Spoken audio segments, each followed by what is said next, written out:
Question word क्या होते हैं? What, where, who, how, which. ठीक है, किस वाले सेंटेंस में यूज होता है?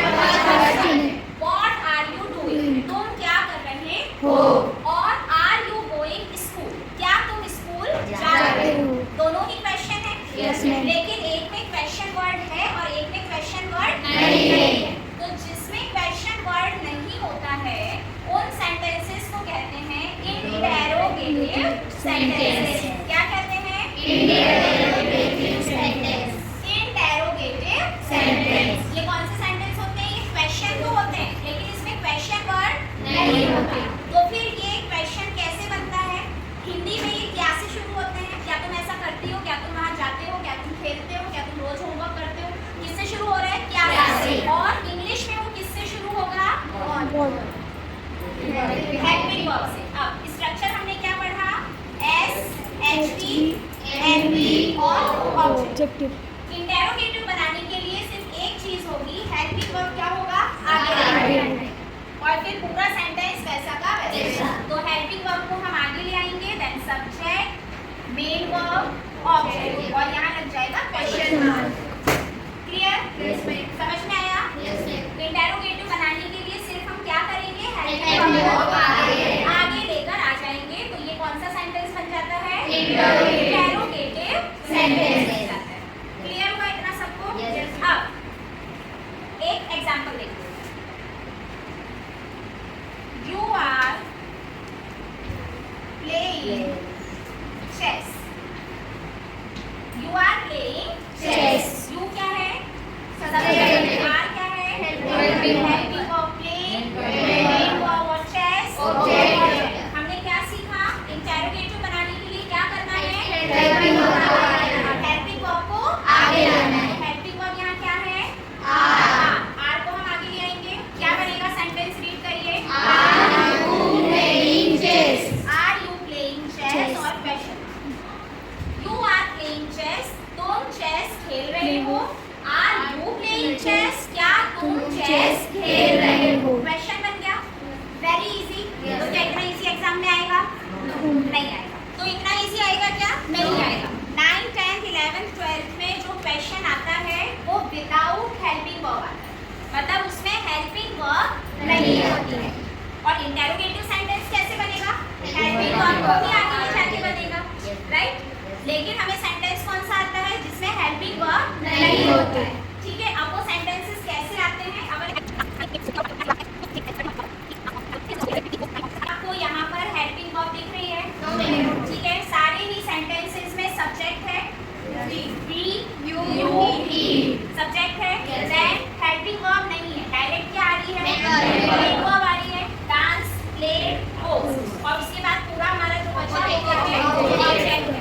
और इंटरोगेटिव बनेगा ही कैसे? जब हम हेल्पिंग वर्ब को आगे लगाएंगे। अब हेल्पिंग वर्ब के एब्सेंस में, मतलब उसके अनुपस्थिति में, जब वो नहीं है तो हमें कुछ तो चाहिए आगे ले जाने के लिए। तब हमारे 3 हेल्पिंग वर्ब काम आते हैं। हेल्पिंग वर्ब हमने पढ़े हैं, सबको सीक्वेंस में याद है? is am, are, was, were, has, have, had, do, does, did। ये हमारा सीक्वेंस है। तो जो हमारा लास्ट वाला है do, does और did, ये हमारा यहाँ पर as a helping verb use होगा। क्लियर? अब 3 है, किसको कहाँ पर यूज करेंगे वो हमें पता होना चाहिए। वो भी बहुत सिंपल है, ध्यान से बस समझना है।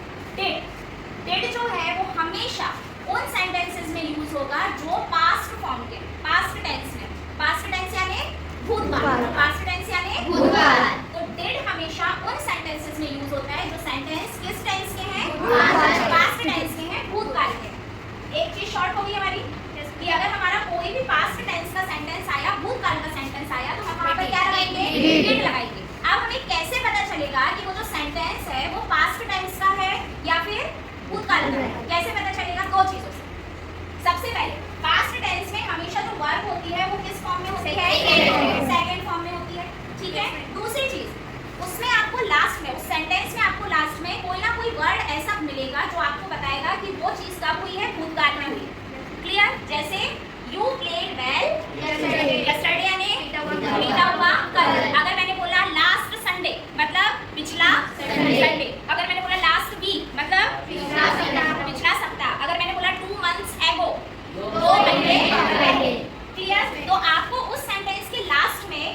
कोई वर्ड ऐसा जरूर मिलेगा जिससे आपको क्या पता चलेगा कि ये पास्ट टेंस का सेंटेंस है या फिर वो भूतकाल में है।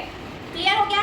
इन दो चीजों से पता चल रहा है वर्ब सेकंड फॉर्म या फिर भूतकाल का कोई वर्ड, पास्ट टेंस का कोई वर्ड। एक चीज क्लियर होगी? तो उन सारे सेंटेंस में हम क्या लगाएंगे, है ना? अभी हम सिर्फ ये सीख रहे हैं कहां पर डू डज डिड लगेगा, कैसे लगेगा वो इसके बाद देखेंगे। ठीक है, अब सब्जेक्ट हमारे दो टाइप के होते हैं, सिंगुलर सब्जेक्ट और प्लूरल सब्जेक्ट। ये भी हमने स्टार्टिंग में पढ़ा है। जितने भी प्लूरल सब्जेक्ट्स हैं उसमें क्या लगेगा, डू लगेगा, और जितने भी सिंगुलर सब्जेक्ट्स हैं उसमें क्या लगेगा, डज लगेगा। एक बार मुझे बता दो प्लूरल सब्जेक्ट्स कौन कौन से हैं? किसको याद है? यू, वी, दे। आई यानी क्या होता है, मैं होता है, लेकिन आई अलग अलग रूल्स लेता है, ये मैंने शुरू से पढ़ाया है। ठीक है, तो आई यहाँ पर क्या लेगा, डू लेगा, इसलिए हम यहाँ पर आई भी लिखेंगे। ठीक है, यू, वी, दे, आई, या फिर लिखा है स्टूडेंट्स, प्लूरल है, ठीक है ना? Teachers, animals, boys and girls, Reena and Mohan. एक से ज्यादा है, प्लूरल है, दो है, ठीक है, तो वहां पर सब्जेक्ट क्या आएगा, डू आएगा। और डज जो है वो किसके साथ यूज होगा, सिंगुलर सब्जेक्ट। सिंगुलर सब्जेक्ट कौन कौन से हैं, या फिर कोई भी सिंगल नाम, कोई भी सिंगल नाम है, नेम है, तो वहां पे डज यूज करेंगे। क्लियर? एक बार बता दो डिड किसके साथ आएगा, देखकर बोल रहे हैं, किसी को याद तो हुआ नहीं है, देखकर ही बोलना है जिससे आपको वो दिमाग में बैठ जाए। डिड किसके साथ यूज होगा, डज सिंगुलर सब्जेक्ट, सिंगुलर क्या सब्जेक्ट, सिंगुलर सब्जेक्ट किसके साथ यूज होगा, सब्जेक्ट के साथ। क्लियर? अब हम आ जाते हैं सेंटेंस। ठीक है, फर्स्ट सेंटेंस है we dance on classical songs. ठीक है, अब सबसे पहले हम क्या देखेंगे, सब्जेक्ट। सब्जेक्ट क्या है, वी। सिंगुलर है या प्लूरल है, प्लूरल है। वी क्या है, प्लूरल, तो क्या यूज होगा, डू। बट क्या वर्ब सेकंड फॉर्म में है, नहीं है। डांस सिंपल वर्ड है, तो वर्ब की फर्स्ट फॉर्म है, मतलब पास्ट में नहीं है, ना ही कोई हमें पास्ट वाला वर्ड दिख रहा है, राइट? मतलब यहाँ पर क्या लगेगा, डू लगेगा। तो सबसे पहले हम लिखते हैं डू। हेल्पिंग वर्ब के बाद क्या करना है, पूरा वही का वही, सब्जेक्ट, मेन वर्ब, ऑब्जेक्ट। तो सब्जेक्ट क्या है, वी, मेन वर्ब डांस, और ऑब्जेक्ट और हम क्या बना रहे हैं, ये सेंटेंस। लास्ट में क्या आएगा, क्वेश्चन मार्क नहीं लगाएंगे तो पूरे नंबर नहीं मिलेंगे।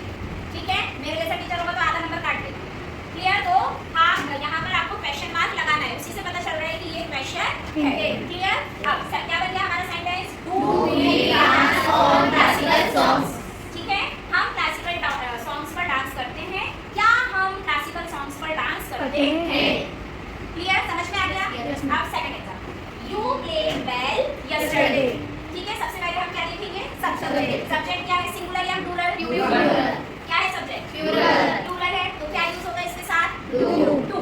यही हमें समझ में आया, लेकिन उसके बाद हमें क्या चेक करना है, मेन वर्ब चेक करनी है। क्या चेक करना है, मेन वर्ब है प्लेड, तो प्लेड हमें पता है कि ये क्या होती है, वर्ब की सेकंड फॉर्म होती है। ओके, और यस्टरडे यानी बीता हुआ कल, तो ये भी हमें पास्ट टाइम के बारे में बता रहा है, भूतकाल के समय के बारे में बता रहा है। तो फिर अब यहाँ डू नहीं आएगा, क्या आएगा, तो सबसे पहले आ गया डिड, फिर क्या आएगा, यू, फिर क्या आएगा, अब प्लेड सेकंड फॉर्म है और डिड भी सेकंड फॉर्म है, जो भी हमने डिड लिख दिया, तो अब ये जो वर्ब की सेकंड फॉर्म है वो किसमें चेंज हो जाएगी, फर्स्ट फॉर्म में चेंज हो जाएगी, और यहाँ आ जाएगा did you play well yesterday.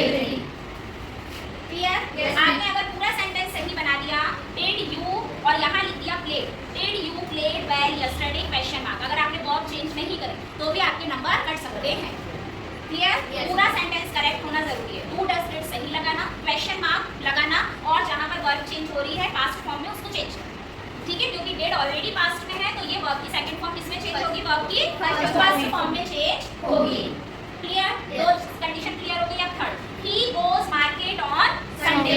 Subject क्या है, सिंगुलर या प्लूरल, सिंगुलर है, तो क्या आएगा, डज आएगा। वर्ब की सेकंड फॉर्म तो नहीं है, गोज है, क्या सेकंड फॉर्म है, ये नहीं है, तो यहाँ पर क्या आ जाएगा, डज के बाद ही।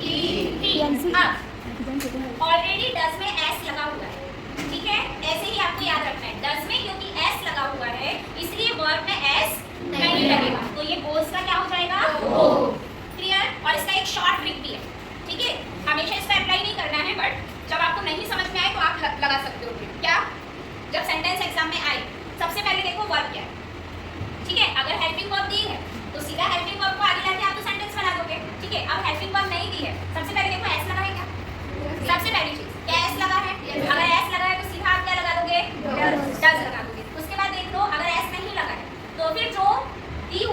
वर्ब, वो वर्ब की फर्स्ट फॉर्म है या सेकंड फॉर्म है, सिंपल क्लियर हो जाएगा। सेकंड फॉर्म में डिड लगा दो, फर्स्ट फॉर्म में डू लगा दो, ठीक है। तो जब एग्जाम में क्वेश्चन आएगा हम सबसे पहले क्या देखेंगे, हेल्पिंग वर्ब। हेल्पिंग वर्ब है तो क्या करेंगे, आगे आगे सेंटेंस बना दिया, बट क्या मैं बोल रही हूँ ये नहीं आएगा, हमें बिना हेल्पिंग वर्ब वाला ही आएगा। तो सबसे पहली चीज हम क्या देखेंगे, क्या उसमें एस लगा है, अगर एस लगा है इट मींस डज, ठीक है। अगर एस नहीं लगा है तो फिर हम क्या देखेंगे, फर्स्ट फॉर्म है या सेकंड फॉर्म है वर्ब का, V1 है या V2 है। अगर V2 है तो हमें पता है did लगा है, और फिर लास्ट ऑप्शन V1 है तो do लगा।